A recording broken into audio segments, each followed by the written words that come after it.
Bismillahirrahmanirrahim. Qul huwallahu ahad. Allahus samad. Lam yalid wa lam yulad. Wa lam yakul lahu kufuwan ahad. Sadaqallahul azim. Katakanlah wahai Muhammad sallallahu alaihi wasallam. Dialah Allah yang Maha Esa. Dialah tempat memohon segala pertolongan. Tidak beranak dan tidak diperanakkan.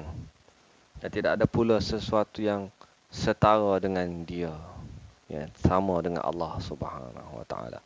Surah Al-Ikhlas ayat 1 sampai 4. Dalam hadis yang diriwayatkan Imam Ahmad radhiyallahu an, ada Yahudi, ada seorang bernama Ubay bin Ka'ab meriwayatkan bahawa orang musyrik berkata kepada Nabi SAW, wahai Muhammad, beritahukan kepadaku keturunan nasab Tuhanmu. Maka Allah Ta'ala menurunkan ayat ni, Qul huwallahu ahad, Allahus samad, lam yalid wa lam yulad. Mereka menyangka Tuhan yang mereka menyangka Allah Subhanahu Wa Taala itu sama macam Tuhan mereka, mempunyai nasab keturunan. Ada susu galuh daripada siapa? Kan? Imam Bukhari radhiyallahu taala meriwayatkan daripada Aisyah radhiyallahu anha bahawa Nabi SAW satu hari menghantar seorang pemimpin dalam satu pasukan dan selalu baca Al-Quran dalam solat, dan biasa akhir sekali dia akan membaca surah Al-Ikhlas, Qul huwallahu ahad. Lalu bila kembali, orang pun cerita kepada Nabi SAW akan apa yang dilakukan oleh pemimpin dalam pasukan tersebut. Lalu Nabi SAW pun tanyakanlah kepadanya kenapa dia melakukan hal tersebut. Dalam solat dia selalu baca surah Al-Ikhlas, Qul huwallahu ahad. Macam kita kat kampung-kampung lah. Selalu baca Qul huwallahu ahad. Dah senang kan. Mereka pun bertanya kepadanya, lalu orang tu menjawab, kerana surah itu adalah sifat Ar-Rahman dan aku sangat suka membacanya. Masya-Allah. Maka Nabi SAW pun bersabda, khabarkanlah kepadanya bahawa Allah Ta'ala juga mencintainya. Hadis itu juga telah diriwayatkan oleh Muslim dan Nasa'i rahimahullahu ta'ala. Al-Bukhari rahimahullah meriwayatkan dari Abu Sa'id radhiyallahu anhu bahawasanya ada seseorang mendengar orang lain selalu membaca surah Qul huwallahu ahad. Dia selalu ulang-ulangnya. Ketika pagi hari orang itu datang kepada Nabi SAW dan menceritakan hal tersebut kepadanya. Dan seakan-akan orang itu meremeh-remehkannya. Apa ni? Dia asyik baca Qul huwallahu ahad aja. Dan maka Nabi SAW pun bersabda, demi zat yang jiwanya di tangannya, yang jiwaku di tangannya, sesungguhnya surah ini benar-benar menyamai 1/3 Al-Quran. Hadis ini diriwayatkan oleh Abu Daud dan Nasai rahimahullah ta'ala.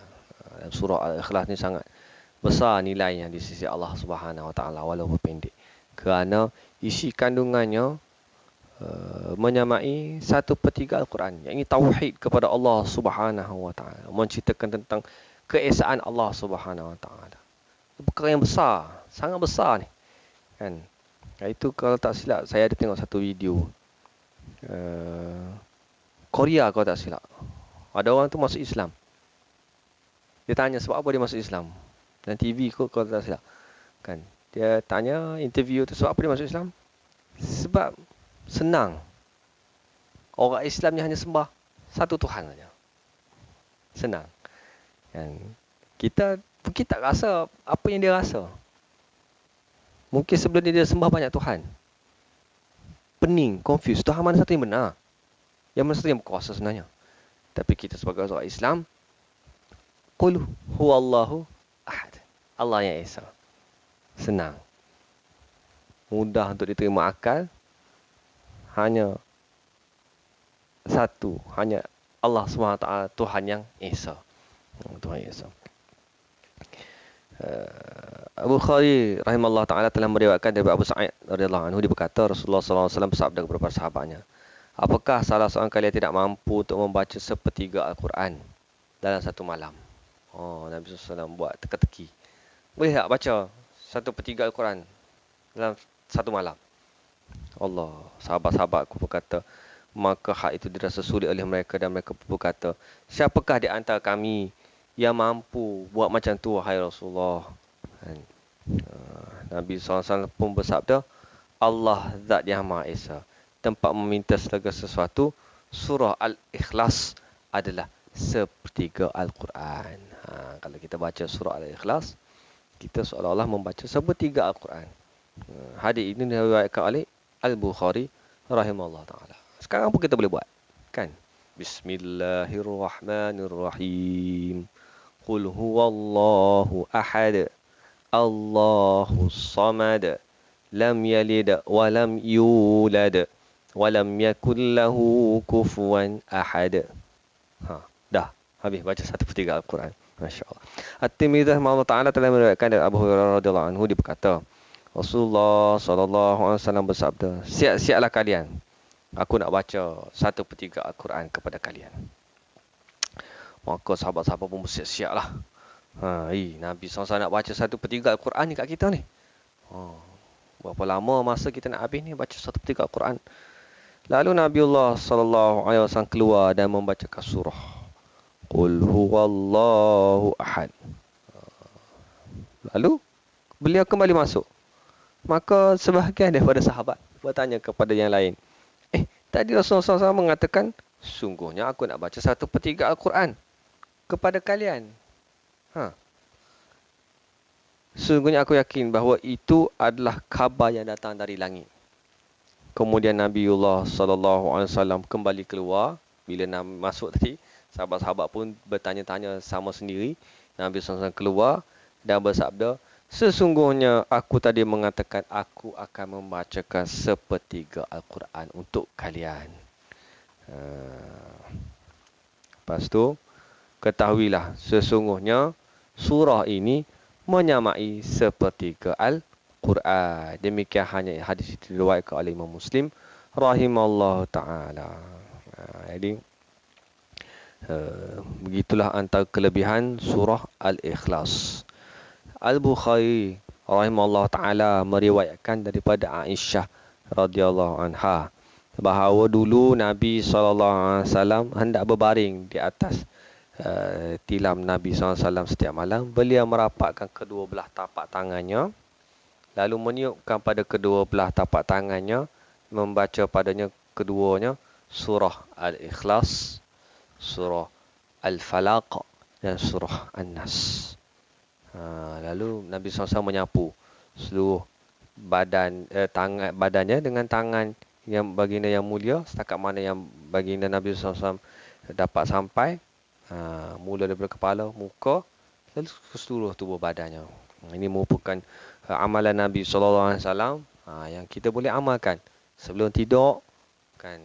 Baca 3 qul ni, sapukan ke seluruh tubuh badan kita setakat mana kita bercapai dengan tangan kita, dan tidur dengan tenang. InsyaAllah Allah SWT akan memelihara kita, insyaAllah. Bismillahirrahmanirrahim. Qul huwallahu ahad, Allahus samad, lam yalid wa lam yulad wa lam yakul lahu kufuwan ahad. Katakanlah, dialah Allah yang Maha Esa, Allah tempat meminta segala sesuatu. Allah tidak beranak dan tidak pula diperanakkan, dan tidak pula sesuatu yang setara dengannya. Antara sebab turun surah Al-Ikhlas dijelaskan oleh Ikrimah rahimahullah ta'ala berkata, ketika orang Yahudi berkata, kami menyembah Uzair, putera Allah. Orang Nasrani pula berkata, kami menyembah Al-Masih, yakni Isa, putera Allah. Orang Majusi berkata, kami menyembah matahari dan bulan. Orang musyrik berkata, kami menyembah patung-patung berhala. Allah Ta'ala pun menurunkan kepada Rasulullah SAW, katakanlah Muhammad, Qul huwallahu ahad. katakanlah dialah Allah yang Maha Esa. Maksudnya adalah dialah Allah Ta'ala zat yang Maha Esa lagi, Maha Tunggal. Zat yang tidak memiliki tandingan dan pembantu. Tak perlu bantuan, tidak perlu PA, personal assistant. Tidak perlu pembantu, setiausaha tak payah. Timbalan tak payah. Allah Ta'ala Maha Esa. Tidak ada satu yang sebanding, yang serupa, yang sama dengan Allah Ta'ala, yang setara dengan Allah Ta'ala. Lafaz tersebut tidak boleh disebut kepada seorang pun dan hal isbat, penetapan, kecuali hanya kepada Allah Subhanahu Wa Ta'ala. Kan dialah zat yang maha sempurna dalam seluruh sifat dan perbuatannya. Ini sifat Allah SWT yang kita sembah. Tuhan yang menciptakan kita. Sifatnya Allah bersifat Ahad, Maha Esa. Firman Allah Ta'ala lagi dalam surah Al-Ikhlas ni, Allahus Samad. Allah lah tempat meminta segala sesuatu. Ibn Abbas radhiyallahu anhu, sahabat Nabi SAW, berkata maksudnya adalah zat yang para makhluk bergantung kepadanya dalam hal keperluan dan permintaan mereka. Kita sangat bergantung kepada Allah SWT. Kan? Hatta kita bercakap ni pun atas kebergantungan kita kepada Allah SWT. Dengan sifat kemuliaan Allah SWT kita boleh bercakap. Dengan kuasa Allah SWT kita boleh bernafas. Dengan kuasa Allah SWT kita boleh memegang. Dengan kuasa Allah SWT kita boleh melihat. Kan? Allah Ta'ala yang maha berkuasa tempat kita bergantung. Sepenuh bergantungan kita kepada Allah Ta'ala. Kita boleh berdiri, boleh berjalan, boleh berlari. Ini semua atas sifat kebergantungan kita kepada Allah SWT. Sekali Allah SWT tarik nikmat tersebut, kita tidak boleh melihat. Sekali Allah Ta'ala tarik sifat nikmat tersebut, kita tidak boleh bercakap. Allah Ta'ala tarik sifat tersebut, kita tak boleh berdiri. Sakit, demam sekejap, Allah, baru nak ingat Allah Ta'ala. Kan? Tak boleh nak bangun. Sakit kepala, habis semua kerja tak boleh buat. Kita sangat lemah dan sangat bergantung kepada Allah Ta'ala. Ingatlah, peringatan untuk diri saya dan juga tuan-tuan dan puan-puan sekalian. Ingatlah, Allahus Samad. Allah lah tempat kita bergantung. Kan? Ada masalah, ada problem, ada kecelakaan, ada apa-apa. Minta dengan Allah Ta'ala. Allah SWT tempat bergantung. Dialah Allah SWT yang maha sempurna. Diriwayatkan juga daripada Ibn Abbas, panjang juga bila sebutkan tentang Allahus Samad ni. Disebut dia adalah zat maha penguasa yang telah sempurna kekuasaannya. Zat maha mulia yang sempurna kemuliaannya. Zat maha agung yang sempurna keagungannya. Zat yang maha lembut yang sempurna kelembutannya. Zat yang maha mengetahui yang sempurna pengetahuannya. Zat yang maha bijaksana yang sempurna kebijaksanaannya. Zat yang maha apa lagi? Zat yang telah sempurna dalam pelbagai kemuliaan dan kekuasaannya. Dialah Allah Subhanahu Wa Ta'ala. Demikianlah sifat-sifatnya yang tidak pantas kecuali hanya bagi Allah Subhanahu Wa Ta'ala. Tidak ada satu pun yang setara, sebanding dengan Allah Subhanahu Wa Ta'ala. Yang semisal dengan Allah Subhanahu Wa Ta'ala tidak ada. Allahus Samad. Subhanallah. Kan? Abu Wa'il rahimahullah ta'ala berkata, tempat meminta segala sesuatu adalah zat maha penguasa yang telah memuncak kekuasaannya. Kan? Kemuncak kuasa adalah kuasa Allah Ta'ala. Kita hanya minta dengan Allah Ta'ala. Apa saja kita nak minta dengan Allah Subhanahu Wa Ta'ala. InsyaAllah.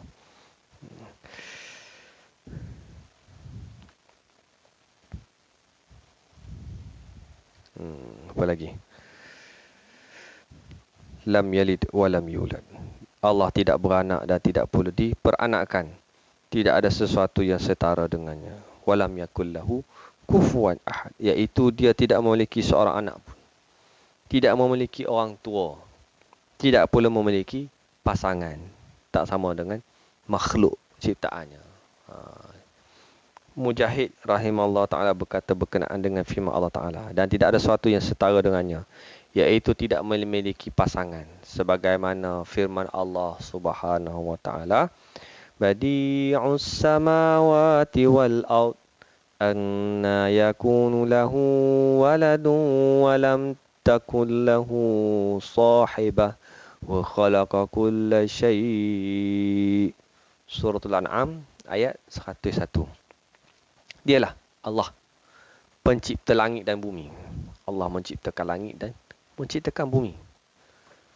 Bagaimana mungkin dia mempunyai anak, padahal dia tidak mempunyai isteri? Dia menciptakan segala sesuatu. Iaitu dia adalah penguasa, pemilik dan pencipta segala sesuatu. Maka bagaimana mungkin dia memiliki tandingan dari kalangan makhluknya yang menyainginya atau seorang kerabat yang mendampinginya? Subhanallah. Maha suci Allah Subhanahu wa Ta'ala. Dan mereka berkata, Allah lah yang Maha Pengasih, mempunyai anak. Sungguhnya kamu telah membawa sesuatu yang sangat mungkar. Hampir sahaja langit terpecah dan bumi terbelah dan gunung-gunung runtuh kerana ucapan tersebut. Mereka memfitnah Allah Subhanahu wa Ta'ala, mengatakan Allah Subhanahu wa Ta'ala ini mempunyai anak, kerana menganggap Allah yang Maha Pengasih mempunyai anak. Dan tidak mungkin bagi Allah Ta'ala yang Maha Pengasih mempunyai anak. Tidak ada seorang pun di langit dan di bumi melainkan akan datang kepada Allah Ta'ala yang Maha Pengasih sebagai seorang hamba. Dia, Allah, benar-benar telah menentukan jumlah mereka dan menghitung mereka dengan hitungan yang teliti.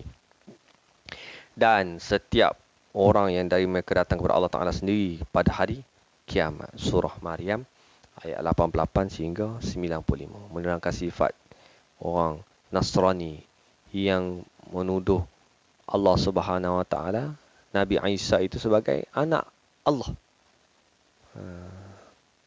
Dan dikatakan Maryam itu sebagai isteri Allah. Dan melalui rahim Maryam itulah lahirnya anak Tuhan. Ini fitnah yang dilontarkan oleh kaum Nasrani kepada Allah Subhanahu wa Ta'ala. Wa qalu takhadar rahmanu waladan subhanah bal ibadun mukramun la yasbiqunahu bil qawli wa hum bi amrihi ya'malun. Dan mereka berkata, Tuhan yang Maha Pengasih telah menjadikan malaikat sebagai anak. Maha suci dia. Sebenarnya mereka para malaikat itu adalah hamba-hamba yang dimuliakan. Mereka tidak berbicara mendahulunya dan mereka menjalankan perintah-perintahnya. Surah Anbiya ayat 26 sampai 27. Ini antara ayat-ayat Allah SWT yang mensucikan Allah SWT daripada tuduhan-tuduhan manusia yang tidak bertanggungjawab, yang menuduh Allah SWT ini mempunyai anak. Dan Allah SWT kata, walam yakul lahu lam yalid walam yulad. Allah Ta'ala tidak beranak dan tidak diperanakkan. Walam yakul lahu kufuwan ahad. Allah SWT ini tidak sama dengan makhluk. Tidak ada kita boleh samakan Allah SWT ini serupa apa. Serupa siapa? Kan inilah sifat Allah SWT yang kita sembah. Allah SWT yang menciptakan kita. Allah SWT yang memelihara kita, yang mentadbir kita. Dan ini merupakan perkara asas dalam akidah. Dan Nabi SAW sebut sebagai intipati qul huwallahu ahad, ni intipati 1/3 daripada Al-Quran, iaitu tentang tauhid, mengesahkan Allah Subhanahu wa Ta'ala. Mudah-mudahan ada manfaat untuk diri ini dan tuan-tuan dan puan-puan sekalian. Wabillahi taufiq. Assalamualaikum warahmatullahi wabarakatuh.